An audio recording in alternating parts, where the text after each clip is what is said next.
الحكاية بتبدأ في واحد من أخطر السجون الروسية بالعالم. المذيع قدم فلاديمير سايكو بطل المقاتلين في السجن. سايكو مقاتل عديم الرحمة، وقدر انه يمسك خصمه ويطحنه في ثواني، وكسب القتال بسهولة. حتى رجل للأعمال جاجا ومدير السجن انبهروا بيه. في الوقت ده كان في شخص مجهول بيمسح الأرضية وبيسمع صوت المساجين وهم بيهتفوا باسم المقاتل سايكو. لكن فجأة جاجا ومدير السجن عدوا من جنبه، وبالصدفة جاجا وقع فلوس. في البداية مدير السجن طلب من عامل النظافة يشيل الفلوس من على الارض، لكنه رفض طلبه. وهنا بنعرف ان الشخص ده يبقى هو يوري بويكا بطل السجن السابق. بويكا كان معروف انه اخطر محترف فنون قتاليه مختلطه في العالم، لكنه دخل في قتال ضد ملاكم امريكي معتزل ورجله اتكسرت، فاضطر يعتزل القتال لانه ما كانش قادر يمشي. لما بويكا كان بيدرب رجله عشان يقدر يرجع للمنافسه، فجاه جاجا ظهر وقال له انت كسبتني فلوس كتير زمان لاني كنت براهن عليك، وعرض على بويكا مبلغ مالي. لكن بويكا رفض وطلب منه يسجله في بطولة السجون الدولية اللي هتحصل قريب. طبعا جاجا اتريق عليه وقال له انت مش قادر تمشي على رجلك وهتتمسك تطحن. بعد كده مشي وسابه. فبويكا اتحدى نفسه وبدأ يدرب رجله المصابة طول الليل والنهار لحد ما قدر يحركها بشكل بسيط وقوته بدأت ترجع. ده غير انه اخد الموس وحلق شعره واستعد لقتال سايكو بطل السجن. تاني يوم سايكو كان بيلعب ماتش في الحلبة، وبعد ما كسب القتال بويكا دلع عليه جرد المية وطلب انه يتحداه، بس الحراس حاولوا يرجعوه الزنزانة. وهنا جاجا قال لهم يسيبوه يقاتل من اجل اثبات قوته. بالفعل بويكا دخل الحلبة ضد سايكو، ومع ان رجله كانت مصابة وبيعرج عليها الا انه استرجع تركيزه ومسك سايكو روق عليه ودمره بركلة على الطاير. ده غير انه حيا الجماهير واثبت قوته للجميع، بس للاسف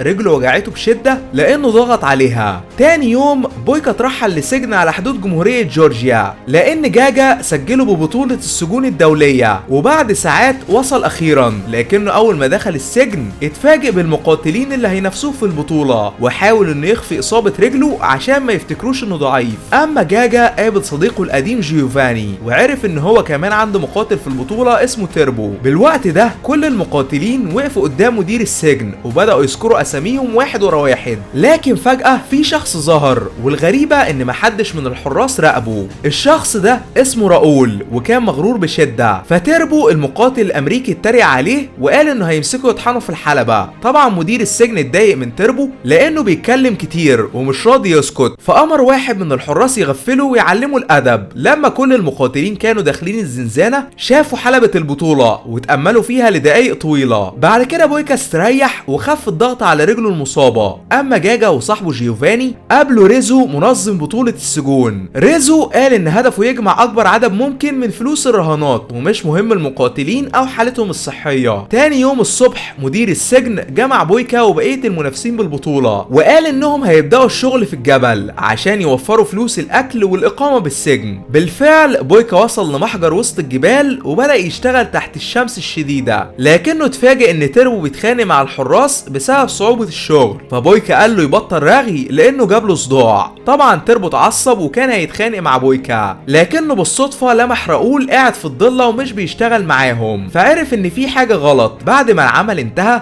المقاتلين رجعوا السجن وبدأوا ساعة التدريب المتاحة ليهم. وهنا تيربو قال لبويكا يستعد لانه لو واجهه في البطولة مش هيرحمه. اما مدير السجن قابل راؤول واعطاه صندوق مغلق. الصندوق ده فيه منشطات، وبكده راؤول بيغش لان المنشطات ممنوعة في رياضات الفنون القتالية، وبسببها اصبح سريع جدا وقوته رهيبة ملهاش مثيل. بعد ما التدريبات انتهت البطولة بدأت اخيرا، فبويكا اتحمل ألم رجله وجهز نفسه للمعركة. اول ماتش كان ما بين المقاتل البرازيلي والمقاتل اليوناني. من البداية المقاتل البرازيلي سيطر لانه ماهر بفن الكابويرا، وده فن بيدمج ما بين الرقص والحركات القتالية. ده غير انه كسب الماتش بسهولة ودمر خصمه تماما. تاني ماتش كان ما بين تيربو الامريكي والمقاتل الفرنسي. في البداية المباراة كانت متعادلة والمقاتل الفرنسي بدأ يسيطر، تربو اضطر يستخدم فنه القتال السري ووجه لكمات مميتة ملهاش حل لحد ما كسب وابهر الجميع بقوته. اما الماتش الثالث ما بين بويكا والمقاتل الكرواتي، من الاول بويكا نزل طحن في خصمه ومع ان رجله مصابة الا انه وجه ركلات ملهاش مثيل وكان بيشقلب طول الوقت، وفي النهاية انهى خصمه بالضربة القاضية وكل المساجين فضلوا يهتفوا باسمه، حتى جاجا اتباهى بقوته الرهيبة. اما الماتش الرابع والاخير كان ما بين راؤول الكولومبي والمقاتل الكوري.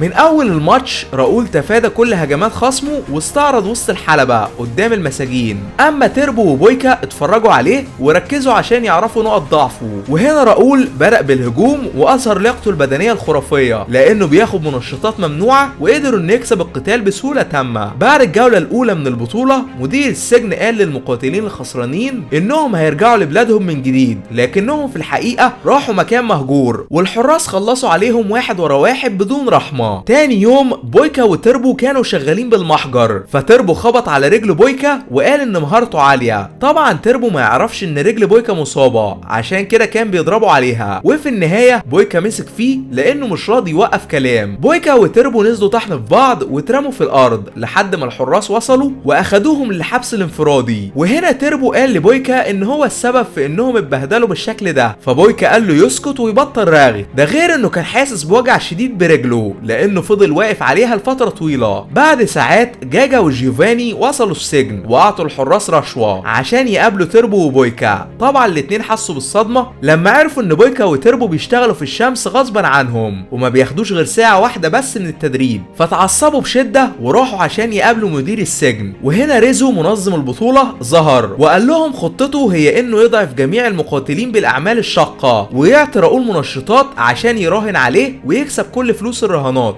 اما جاجا وجيوفاني عجبتهم فكرته وقرروا يتحدوا معاه لانهم هيكسبوا مبالغ ضخمة. للاسف بويكا وتربو استمروا في الشغل بالمحجر ومفيش اي حد ساعدهم وفضلوا يتخانقوا طول اليوم، فتربو قال لبويكا انهم لازم يتحدوا ويوفروا طاقتهم للنزال بالحلبة عشان يقدروا يكسبوا البطولة. بالفعل تربو وبويكا اشتغلوا مع بعض، ده غير انهم اول ما رجعوا السجن قعدوا يتغدوا واتكلموا لدقايق طويلة. تاني يوم الاتنين رجعوا الشغل من جديد وتربو فضل يقول لبويكا انهم وقعوا بفخ ومجبرين يشتغلوا غصبا عنهم عشان يبقوا ضعفاء وراؤول يغلبهم بسهولة، فبويكا قال له مفيش قدامنا حل غير اننا نشتغل غصبا عنا والا هنخرج من البطولة وهنفضل في السجن طول حياتنا. اول ما تربو وبويكا رجعوا السجن الحراس اجبروهم يدخلوا ساعة التمرين الخاصة بيهم بدون اكل او راحة لان مدير السجن خايف من قوتهم. حتى وقت الفطار الحراس امروهم يبداوا شغل قبل ما ياكلوا اي حاجة، وهنا بويكا جات له فكرة ذكية وقال لتربو انهم هيحولوا الشغل الشاق الى تدريب مفيد وهينظموا حركاتهم عشان يدربوا عضلات جسمهم. بالفعل تربو وافق على رايه والاتنين بداوا يتدربوا بالفأس ورفع الاحجار لدرجة ان الحراس اتعجبوا منهم وما كانوش فاهمين هم بيشتغلوا بجدية ليه. بس فجأة تربو لاحظ ان رجل بويكا مصابة فقطف عشبة جبلية وطلب منه يعصرها على ركبته لانها هتخفف الالم. وقت الراحة لما تربو وبويكا كانوا بياكلوا بويكا لاحظ وشم على صدر تربو فسألوا عنه، وهنا تربو كشف انه مخلف ولد وبنت وعايز يكسب البطولة عشان يرجع ليهم. اما بويكا قال انه اقوى مقاتل في العالم وبينافس عشان يثبت نفسه للجميع.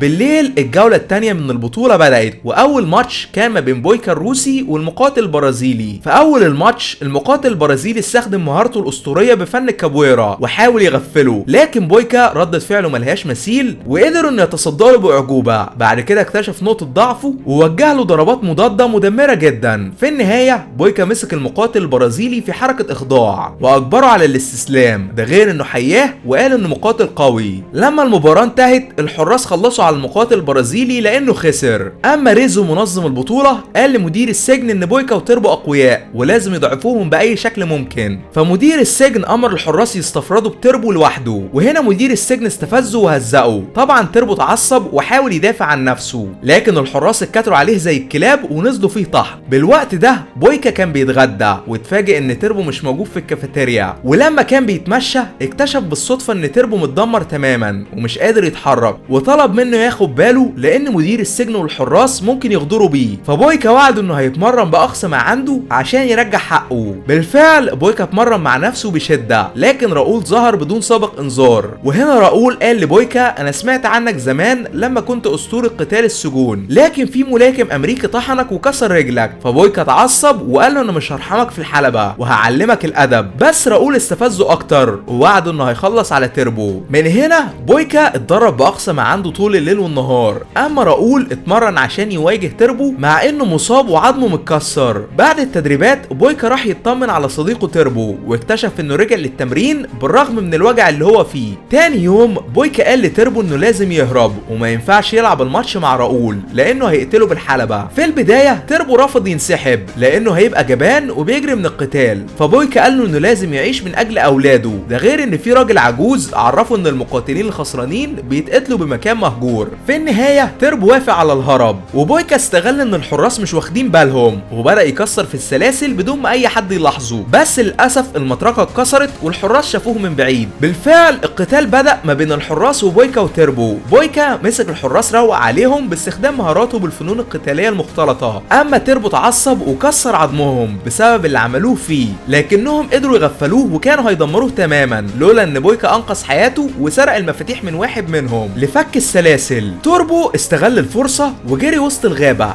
اما بويكا دافع عنه لاخر نفس واخد ضربة بوشه وفقد الوعي. لكنه اول ما فاق اتفاجئ بريزو منظم البطولة ومدير السجن، وهم بيقولوا انهم هيعلموه الادب بسبب اللي عمله. فبويكا قال ان جاجا هيدافع عنه، بس المفاجأة ان جاجا الندل كشف خيانته وعرفه انه هيراهن على راؤول بدلا منه لانه مش هيعرف يقاتل بسبب اصابة رجله. طبعا بويكا اتعصب ووعده انه هيكسب وهيخسره كل فلوسه. بالفعل المباراة النهائية ما بين راؤول الكولومبي ويوري بويكا الروسي بدأت. من الاول بويكا هاجم بشراسة رهيبة لانه غضبان بشدة من خيانة جاجا ليه، لكن مع الوقت راؤول رجع من جديد وركز كل هجماته على رجل بويكا عشان يضعفها اكتر واكتر. للاسف راؤول دمر رجل بويكا تماما ونزل فيه طحن بدون رحمة لحد ما بويكا وقع خارج الحلبة وكان هيفقد الوعي. لكنه اول ما شاف الممسحة افتكر لما كان بينظف ارضية السجن وعرف انه لازم يكسب الماتش عشان يرجع للحرية من جديد. بالفعل بويكا ربط قماشة الممسحة حوالين ركبته ووقف على رجله بالعافية، فراؤول الندل فضل يتريق ويستهتر بيه. وهنا بويكا غفله ورجع للقتال باقصى ما عنده. بويكا اخرج كل طاقته واستحمل الوجع طول الماتش لحد ما قدر يوجه لراؤول ضربة على الطاير كسرت قصبة رجله تماما وخلاه يعيط زي النسوان. ده غير انه بص في عيون جاجا وعرفه انه غلط لما راهن ضده. بعد الماتش جاجا وجيوفاني اتخانقوا مع ريزو منظم البطولة لانه خسرهم ملايين الدولارات، فجيوفاني راح لمدير السجن وهدده. ده غير انه قتل ريزو وحارسه الشخصي، لكن مدير السجن خلص عليه في النهاية. بعد كده قال لبويكا انه فاز بالبطولة لكنه مش هيكسب حريته لان تربو هرب ومش عارفين يوصلوا له. للاسف بويكا اتاخد لمكان مهجور ومدير السجن كان هيخلص عليه لكنه اتفاجئ بطلقة في دماغه. وهنا تربو ظهر وانهى الحراس في ثواني وانقذ بويكا على اخر لحظة. طبعا بويكا ما كانش مصدق نفسه لان جاجا كان موجود وسلمه $1,000,000. جاجا قال لبويكا انه راهن عليه من البداية وتعمد يكذب عشان يعصبه ويخليه يقاتل باقصى ما عنده. في النهاية تربو ودع بويكا ووعده انه هيقابله في يوم من الايام عشان يتحداه في قتال وش لوش. اما بويكا اخد $1,000,000 وجري في سعادة لانه كسب حريته اخيرا. وده كان ملخص الفيلم. اشترك يا صديقي عشان توصلك اقوى الملخصات كل يوم، واشوفكم عما قريب باذن الله.